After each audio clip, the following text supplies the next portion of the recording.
You're being a little uncomfortable. I don't like the way he talked to me. I don't like the way that person looks at me. I don't like this. I don't like that. I'm not sure God can work my life out. Our problems get small. See, I look at those big things and I think that helps my confidence. If he can do this, what else can he do? If he can do these big things, I can have confidence in that. That confidence is, God, you can do this, and I know you'll do this. For me. You'll do this thing for me in my life. I've lived in one of the first rules I ever learned going through stuff in my life was I never lost sight of the light at the end of the tunnel. Because when you get into a problem, what happens? Darkness surrounds you. Tunnel closes in on you. You feel like the whole world is closed in and I can't see. There's no light, there's nothing to see, I don't see a way out. I've been in those situations. I didn't see a way out. When I used to fight with depression, I didn't see a way out. I couldn't. It would envelop me like a blanket. And I couldn't see in myself, in my way of doing things, I couldn't see, but I always knew the Lord knew I was here. I always knew He'd never leave me, never forsake me. I never lost sight of that light at the end of the tunnel. And eventually, I'd find that light. Walk toward the light, kind of thing. There He is. What I'm saying is, I could see Jesus, and I knew He's my only way out. That was mixing what I heard with faith. I had no other way out. My own flesh, my way of doing things wasn't going to work. I had to mix it with faith to get out of my situation. And eventually I got out of my situation. They mixed it with faith. They mixed it with a knowing that God's going to do this. How many of us come short because we won't mix it with God's going to change my life? We miss the promise of God. We fall short of the rest of God because we have greater faith in ourselves to handle our situations than we have faith in the Lord to handle our situations. I always let God work my relationships out. I say I let God work. I let the Spirit of God work my relationships out. Because I have a tendency, I can be rather hard. You know, coming up in the family I came up in, you're stupid, get away from me. I have relatives, if you're stupid, they'll tell you, you're stupid. And they'll use a lot of four-letter words doing it. And so, you won't have to say, get away from me. You'll want to get away. I've let the Lord work my life out to where He's mellowed me. This is mellow. Believe it or not, wouldn't you say? Mm-hmm. See, she knew me a long, long time ago. Strung tight would have been a good word. Yep. Yeah. She married me anyway. I had a little bit of unstringing between the time she met me till we finally got married. 6 years of unstringing. Well, you knew me a long time before that. Oh, yeah. She knew me we met right after I got saved. And strung tight was the word. And so I mellowed with God. It hadn't been years that have mellowed me because I can look at my family and they're not mellow. This is a God kind of change. This is not old age. Because if you know any of my relatives, they're strung tight is the word. They don't age well. Strung tight is the word. They get tighter. But all that to say, I let God work my relationships out in that I let the Spirit of God work through me and deal with me in relationships. If I'm being too hard or I'm being too soft, I let Him know. In my relationship with my wife, I let God work my relationship out. How am I supposed to act? How am I supposed to live? How am I supposed to treat her? It better be in peace.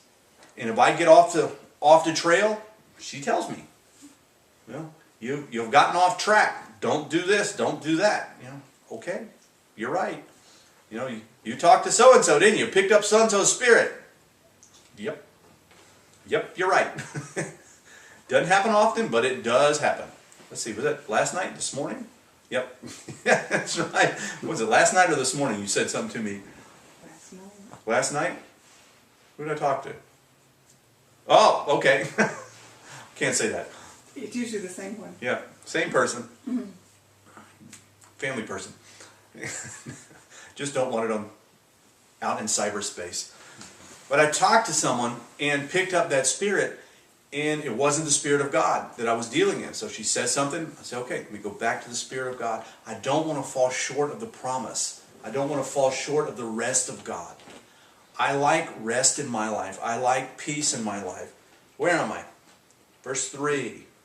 Verse 2. Verse 3 now. For we which have believed do enter into rest. As he said, as I have shown in my wrath, if they shall enter into my rest, although the works were finished from the foundation of the world. See, what's he saying here? For we which have believed do enter into the rest, as he said. We which have believed do enter into the rest. Again, what is the rest? That's the calming of the winds.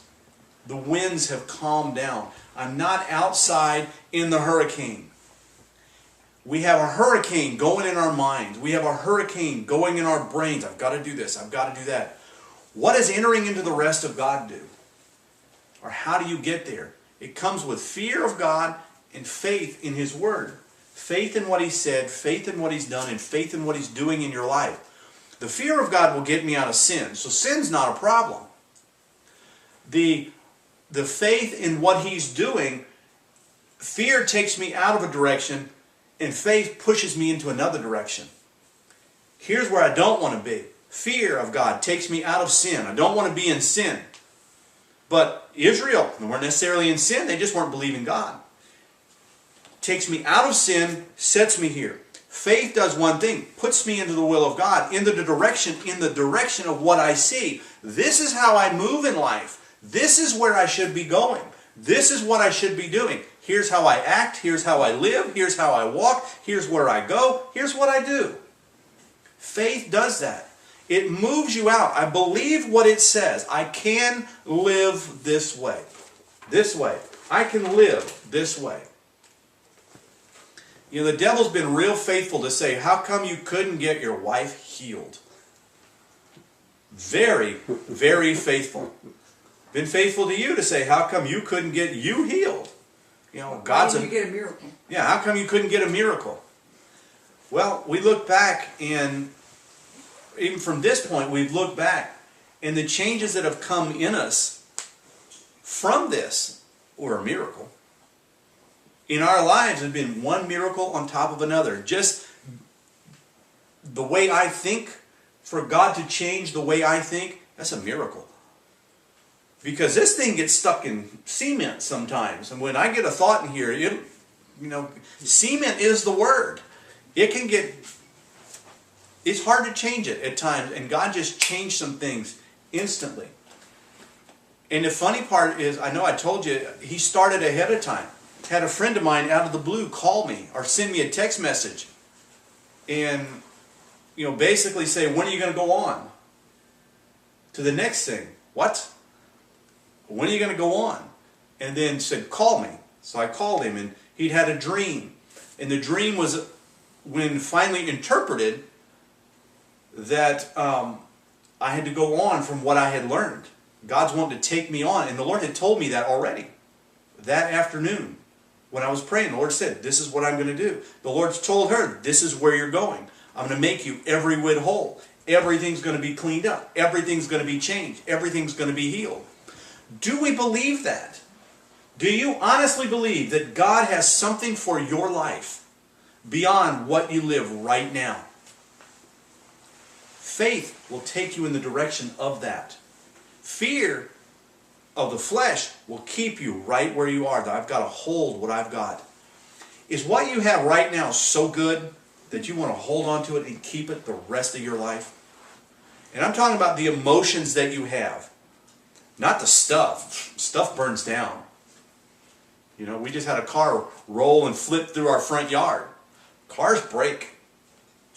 I watched it from one end of the yard to the other. I picked up pieces from glass and pieces all strewn across my yard. Cars break. Stuff breaks. But the emotions that you have in the life that you're living right now, is it so good you want to hold on to it and keep it? It's just that wonderful.